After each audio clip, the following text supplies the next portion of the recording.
Speed is the rate of change in an object's position or how fast an object moves per unit of time.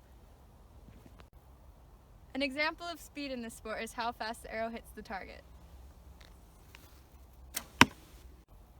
This is speed because the arrow moves through the air and we can measure it. And velocity is just speed and the direction the object is going in. And the direction I'm shooting the arrow is north, so the velocity would be going north. The difference between speed and velocity is that velocity just has a direction with it. So the formula to find velocity is distance divided by time. Our distance was 28 feet, which translates to 8.5 meters, and our time was 1.5 seconds. So we take 8.5 meters divided by 1.5 seconds, and we get 5.6 repeated. So in sig figs, the velocity would be 5.7 meters per second north. Acceleration is the rate of change in velocity, speed, or direction. We can see acceleration in this sport that if we step back from the target a few more steps, and we can see that if we shoot it straight at the target, it will still go down. Acceleration equals change in velocity divided by time. So it would be 5.7 meters per second and divided by 1.5 seconds, which we would get an acceleration of 3.8 meters per second squared north. Friction is a force that opposes motion in between two surfaces that are in contact. Air resistance is a big part of archery, so in order to decrease friction, you want to keep your feathers straight and you want to keep your arrow straight. If I were to let go of the string, it would shoot the arrow forward, so there's friction between the arrow and the string.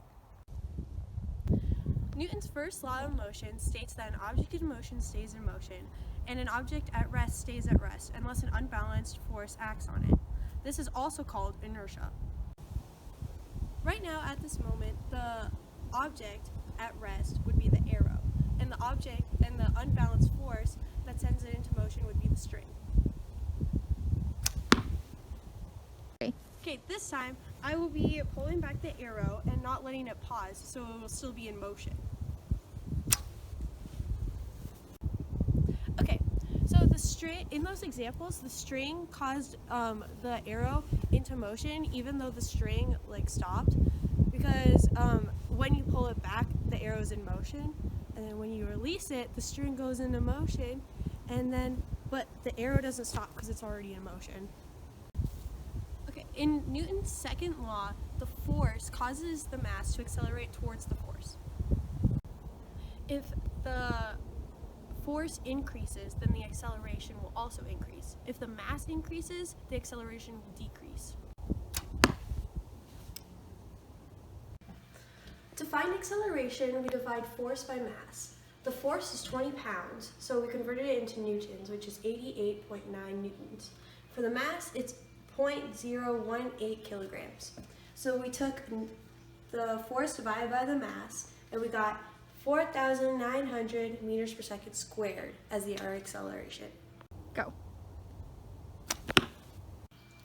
In this example, we tightened the string, so now it's 30 pounds. So we tightened it by 10 more pounds. So that equals 133 newtons. So we took the force divided by the mass, and that equals 7,400 meters per second squared as our acceleration. In this demonstration, we increased the mass of the arrow to 0.23 kilograms. So we took the force divided by the mass, and that gave us 3,900 meters per second squared for our acceleration. Every force has an equal and opposite reaction. The force that both object A and B exerts on each other are equal in size and opposite in direction. Go. Arrow hits target, target hits arrow.